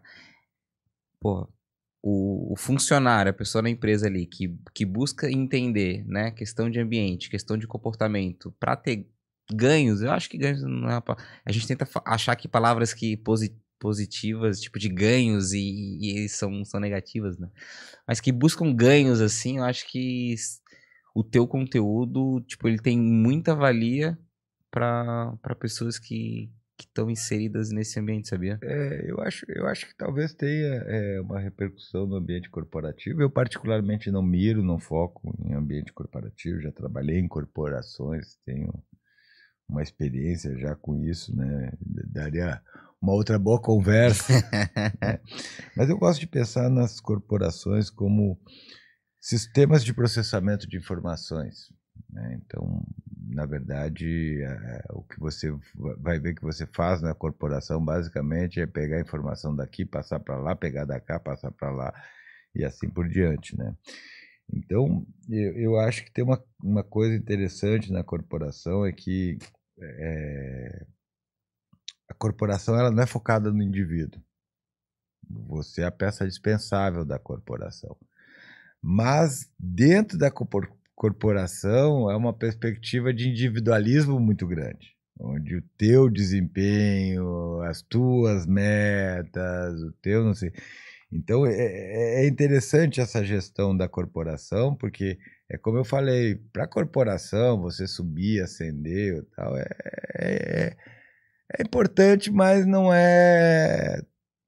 Se ela tiver que te trocar e te dispensar e botar outra peça no lugar, ela vai. Por quê? Porque a corporação é um empreendimento coletivo, certo? O que une as pessoas ali, de certa maneira, é que esse empreendimento ele não pode ser feito sem ter várias pessoas juntas ali nessa direção. Por mais que uma por mais que as pessoas sejam dispensáveis, até que a gente tenha inteligência artificial para consumir as coisas também, a gente vai precisar de pessoas e vamos precisar de pessoas trabalhando coletivamente, né? Então, e por que eu estou falando isso, né? Porque, de certa maneira, os mecanismos de controle dentro da corporação, eles são individualizantes.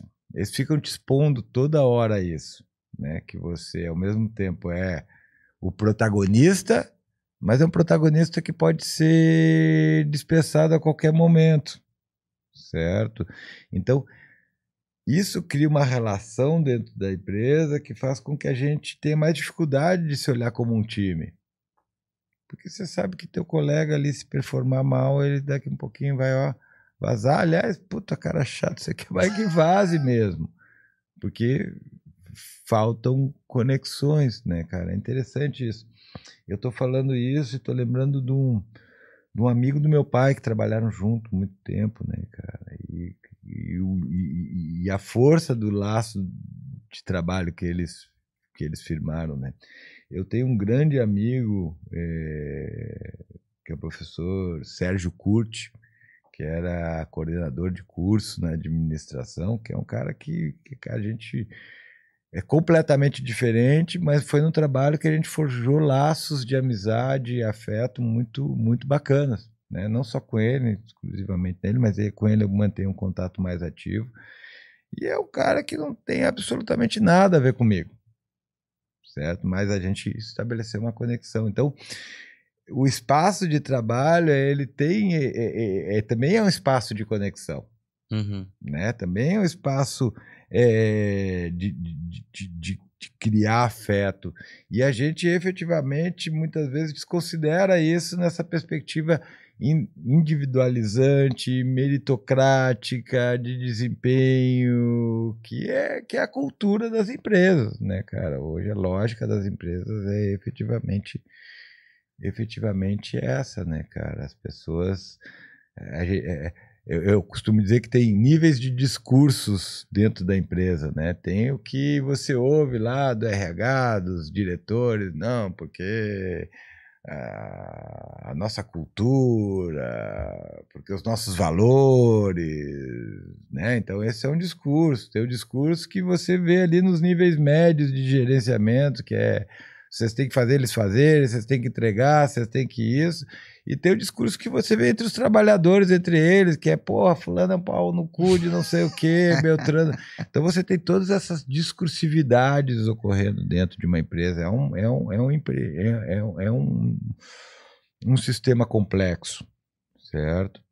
Mas para mim é muito importante que as pessoas entendam isso, que toda empresa, todo empreendimento é algo coletivo, certo? Você não faz nada sem sociedade, você sempre está criando coletividades que te permitem executar determinadas coisas, né? O ser humano é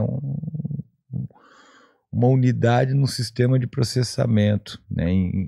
Conectado em rede, né? Então, eu sempre destaco isso porque me parece que nos últimos séculos, e é nos últimos séculos mesmo, a gente tem dado um valor muito grande para o individualismo, né? E, de certa forma, cada vez menos valorizando as nossas conexões. Mas, até que mudem totalmente a nossa natureza, nós, seres humanos, não existimos sem as nossas conexões, certo?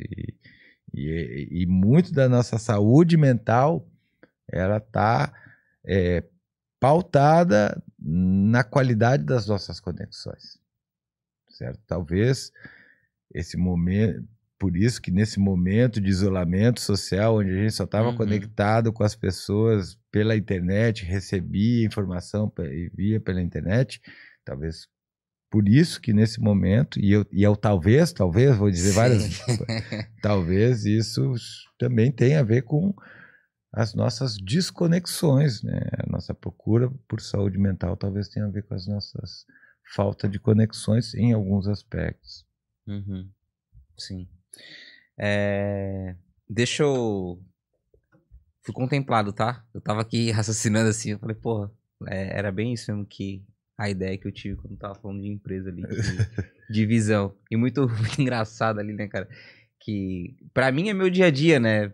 Pra ti não, acho que tem um bom tempo já. Graças a Deus.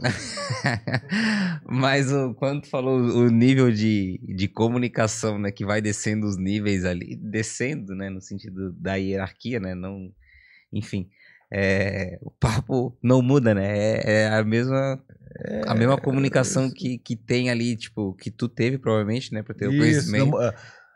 Cara, a dinâmica de aham, comunicação na empresa sim. são mais ou menos... Eu costumo dizer que tem as comunicações verticais, as horizontais e as transversais. Né? Quando você consegue identificar esses 3 níveis de comunicação, você consegue entender um pouquinho como é que funciona a empresa e a cultura dela. Sim, engraçado.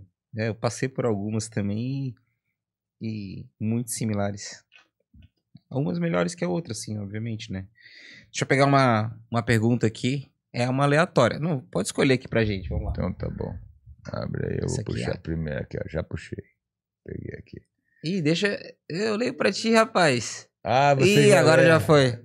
Não, vou ter que pegar outra. Tá bom, Porque pega essa aqui outra. É muito xoxa. Tá bom. Muito xoxa. É. Vou pegar uma mais... Xuxa, eu tenho dificuldade pra pensar. Não, vamos pegar uma que vai ser boa aqui, vai. Mas vamos ver. Tá bom? Ó, escolhi essa aqui. Não li. Boa. Pô, essa aqui é boa, cara. E eu acho que vai ser legal para as pessoas que te seguem, assim, porque às vezes, que eu acho, tá? A pessoa... A gente dá até pra fazer um quadro aqui, inclusive, muito legal. Pô, tu seria legal participar, tá? Opa! Né? Eu também não. O Miguel de Milhões. O Miguel de Milhões. Cara, caramba, pô, tu eu não sei seria... se isso é elogio ou não, né? Atirando pra bom mentiroso. Mano. Nossa. Me chamou de Miguelzão. Pablo Marçal. Não, pô, tu teria um perfil bem legal, sabe por quê? Como é que é? A gente fez um episódio piloto, inclusive pra quem tá assistindo aqui, entra aqui no Boteco Podcast e coloca Miguel de Milhões, que vai ter o episódio piloto que a gente fez, que nada mais foi um episódio que a gente fez pra testar como é que seria e tal, etc, mas a gente lançou ele porque a gente queria fazer realmente a primeira versão dele ali. Mas qual que é a ideia, tá? Foi um programa, obviamente, a gente viu na gringa, né? Muito massa, que a gente, obviamente, adaptou também pra não ser um negócio totalmente idêntico. A gente colocou o nosso feitiço ali também. E a gente tem um jogo de perguntas e respostas, né? E daí, tipo, a pessoa tem 3 pessoas avaliando a situação e tem um que fica ali respondendo a pergunta.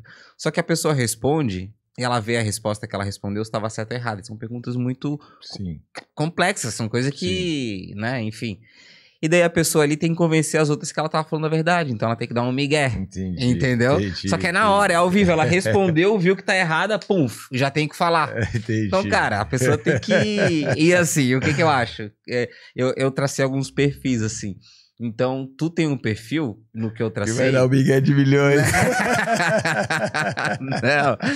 É que tu tem um perfil, pô, estuda bastante, sabe? Tem uma comunicação muito boa, passa seriedade, fala claro. Então, tu dando um migué, cara, seria tipo assim, ó, incrível, entendeu? Eu imagino.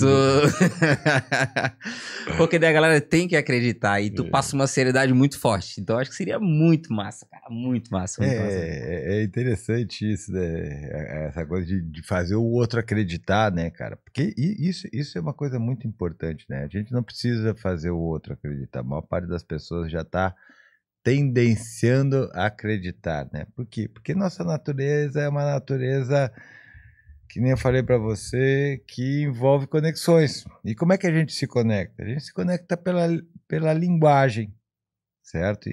E na linguagem tem uma característica que eu gosto muito, que assim, eu conto a minha experiência para você, mas você não tem acesso à minha experiência, você tem como formular mais ou menos a tua experiência a partir das ideias que você já tem armazenada, né?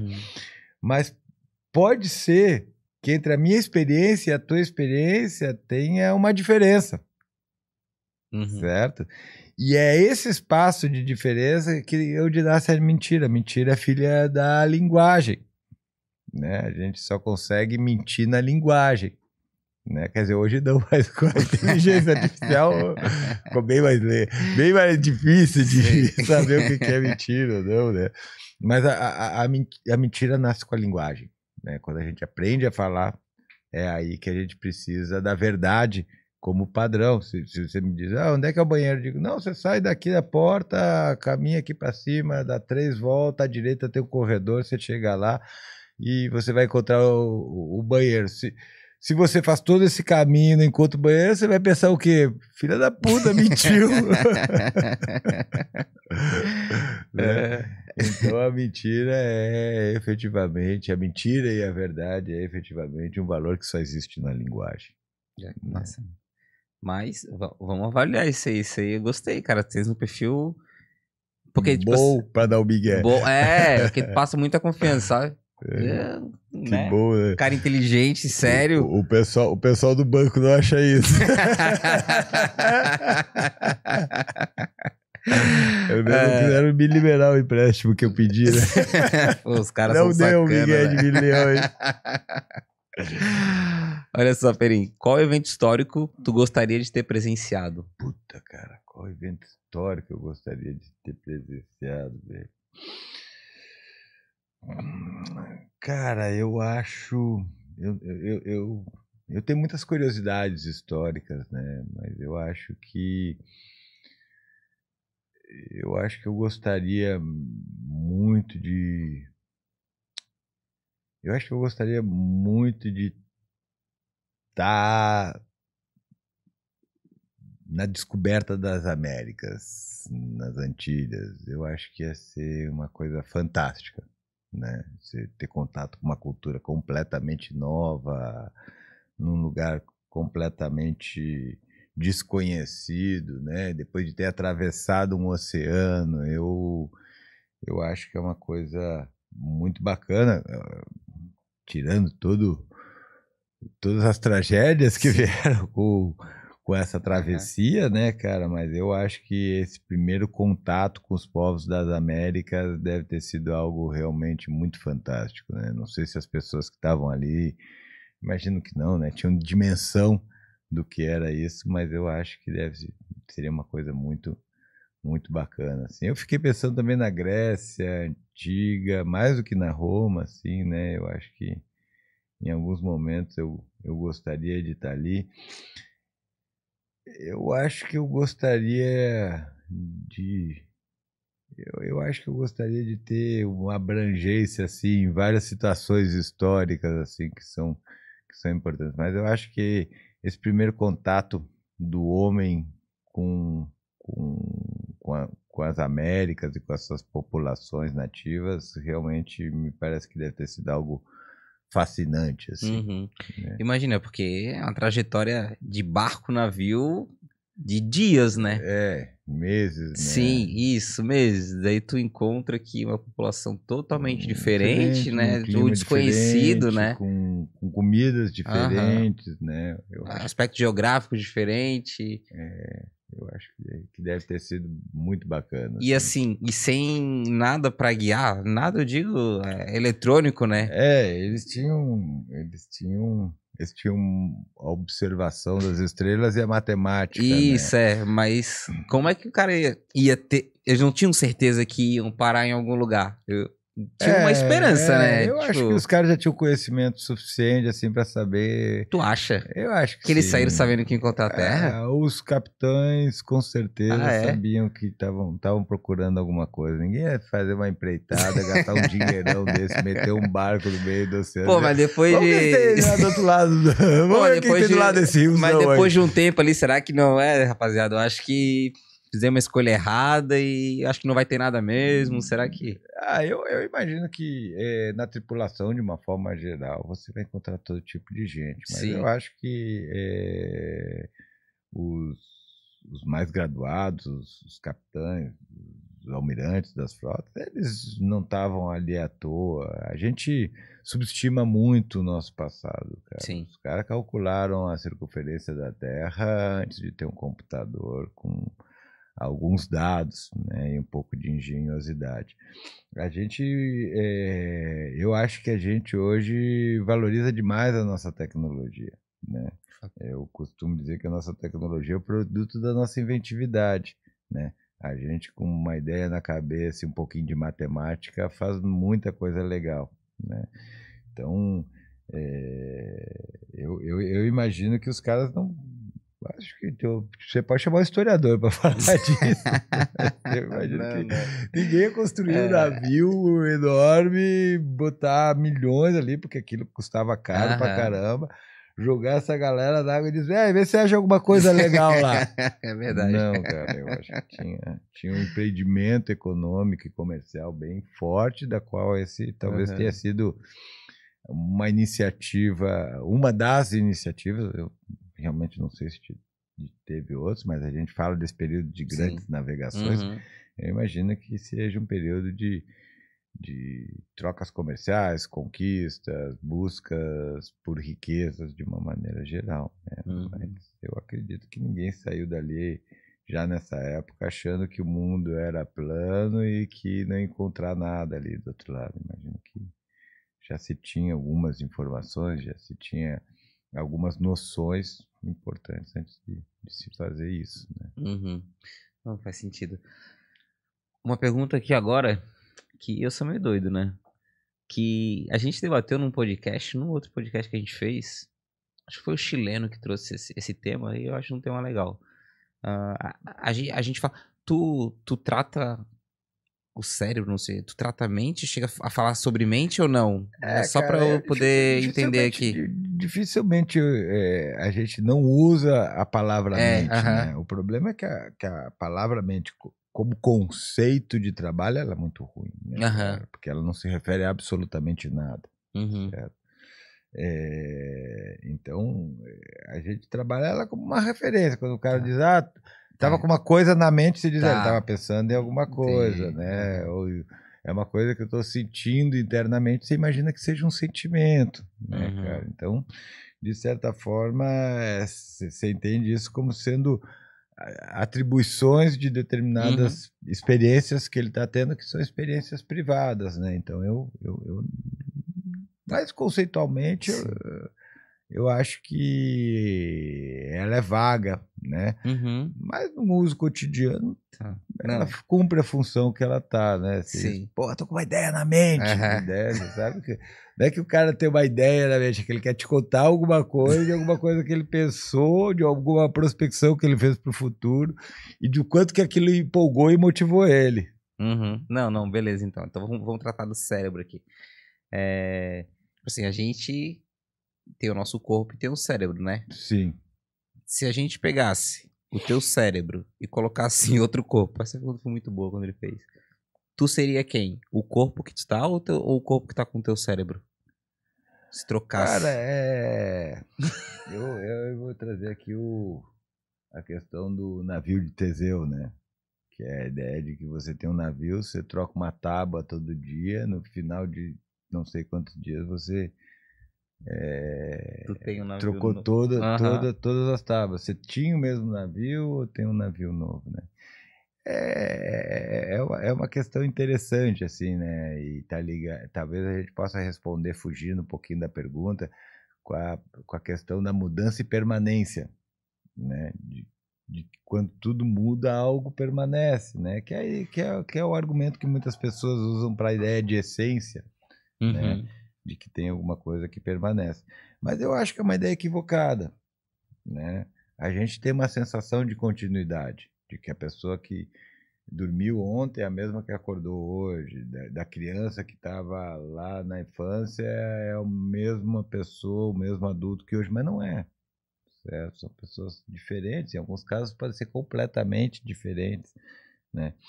Essa ideia de continuidade ela é muito importante para que a gente tenha coerência das coisas que a gente faz, como a gente se programa e como a gente planeja, né? Mas eu diria que, cara, quando se você tinha uma mão e você perde a mão, você já é outra pessoa, certo? Aquela pessoa lá que tinha duas mãos, ela efetivamente não existe mais. Você vai ter que mudar o teu repertório, vai ter que se adaptar a uma série de coisas, né? Não quer dizer que você nunca foi aquela pessoa, mas você não é mais. Entendi. Né? Então, Eu acho que se a gente conseguisse fazer esse experimento, né, de tocar a pessoa de corpo, eu acho que talvez a experiência da pessoa fizesse com que essa situação fosse uma situação marcante e pudesse mudar a vida dela em vários aspectos, né? A pergunta que você me traz, assim, a minha experiência interna, né, a forma como eu experimento o mundo, a forma como eu experimento o meu corpo, né, vão ser a mesma? Eu acho que a experiência é absoluta, né? A experiência é sempre individual e absoluta, né? Então, quer dizer, você mudou de corpo, você vai ter uma experiência de mudança de corpo, mas ela vai continuar sendo absoluta. É tudo que você tem, certo? E, de certa maneira, ela está se reeditando constantemente, né? Então, eu acho que para a experiência, para o fato de experienciar, para esse mergulho na vida, eu acho que não mudaria nesse sentido de que você estaria tendo a experiência diferente, né? Talvez diferente da que você tinha antes, né? É bem provável que a gente saia daqui e tenha experiências diferentes, e que a gente esteja tendo experiências diferentes a todo momento, né? Mas eu acho que essa é uma pergunta essencialista, né? E por isso que a ideia de mente, ela muitas vezes leva a essa percepção. Mas eu crio uma experiência mental que eu acho que fica mais fácil de entender isso. Vamos imaginar que a gente tem uma máquina de transmissão de pensamentos, certo? Então eu boto o capacete aqui, você bota o capacete aí. A partir desse momento você tem acesso a todos os pensamentos e sentimentos que eu estou tendo, certo? Uhum. Então, pensando alguma coisa, tendo sentimentos, você tem acesso a eles, né? A experiência que você tem com meus pensamentos e sentimentos é minha ou é tua? Tua? É tua? Não é minha, pô, tô pegando de ti. Mas quem que está experimentando? Entendi. Quem está experimentando os meus pensamentos e os meus sentimentos? Sou...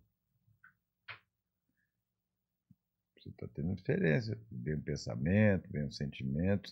Pode ser que o pensamento e o sentimento sejam meus, mas a experiência com eles é tua.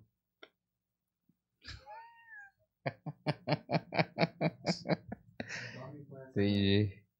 Deve dar uma confusão na Dá, cabeça, né, porque, velho? tipo... Porque e é isso porque eu gosto muito desse conceito de experiência. Porque esse conceito de experiência, às vezes, pode parecer uma coisa meio genérica. Não, eu pensei muito nisso, porque ele é muito importante. Porque a experiência, ela diz respeito ao que o indivíduo está vivendo, certo? E cada um de nós tem uma experiência. Pelo menos eu pressuponho que cada um de nós tem uma experiência. E essa experiência é absoluta. Você nunca vai ter outra experiência. Sempre que você viver alguma coisa, você vai viver a partir da sua própria experiência, certo? Então não existe uma experiência que pressuponha algo diferente do que você está vivendo. A partir do momento que você começa a viver aquilo se torna absoluto para você, né? Então, a experiência é absoluta. A gente não tem nada fora da experiência. Está tudo dentro das nossas experiências, né? A gente tem acesso a diferentes informações e experimenta elas parcialmente, mas enquanto nós estamos experimentando elas, são absolutamente absolutas. Adorei essa frase, absolutamente absolutas. Duas pessoas no mesmo lugar, ouvindo a mesma música, experiências totalmente diferentes. Né? Por isso que a gente fala que não existem dois ambientes iguais. Eu e você nunca vamos estar no mesmo ambiente. A gente sempre vai estar em ambientes diferentes, porque você está produzindo uma experiência com esse ambiente e eu outra, certo? Tem coisas para você nesse ambiente que não estão disponíveis para mim, certo? Tem coisas que estão disponíveis para nós dois, mas que talvez sejam só uma experiência para você e para mim não. Então a experiência é sempre singular e absoluta, né? Essas são duas características importantes dela. Show. Tem mais alguma pergunta aí? Quer fazer, viu? Não? Não. Então tá, tem mais algum... Não, tô satisfeitíssimo. Maravilha. Bom demais. Então tá. Tu queres deixar algum recado pro pessoal? Como te encontrar na rede social? Alguma colaboração? O meu Instagram, né, é Perim_neuropsicologia, certo? Então, quem não acompanha, quiser acompanhar lá, será muito bem-vindo, certo? Deixa eu ver se tem mais alguma coisa que eu possa falar. Se você precisar fazer uma avaliação neuropsicológica, né, pode procurar a Interpsi, a Serena e a Maiara, né? Já vou dar o telefone pro nosso amigo aqui.